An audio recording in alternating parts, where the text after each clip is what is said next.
বাংলাদেশের সাবেক প্রধানমন্ত্রী ও আওয়ামী লীগের সভানেত্রী শেখ হাসিনার দেশে ফেরার সম্ভাবনা নিয়ে রাজনৈতিক অঙ্গনে জোর আলোচনা শুরু হয়েছে।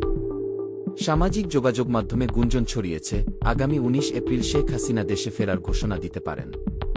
এর আগে তিনি ভার্চুয়ালি দলের নেতাকর্মীদের উদ্দেশ্যে দিকনির্দেশনামূলক বক্তব্য দেওয়ার প্রস্তুতি নিচ্ছেন। ক্ষমতা হারানোর পর দলীয় নেতাকর্মীদের সঙ্গে এটি হবে তার প্রথম সরাসরি যোগাযোগ।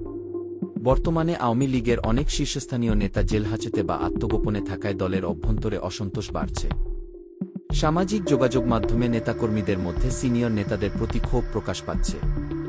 সাবেক তথ্য ও সম্প্রচার প্রতিমন্ত্রী মোহাম্মদ আলী আরাফাত আশাবাদ প্রকাশ করে বলেছেন, আগামী মাসের মধ্যে আওয়ামী লীগ পূর্ণাঙ্গভাবে দেশের রাজনীতিতে ফিরে আসবে।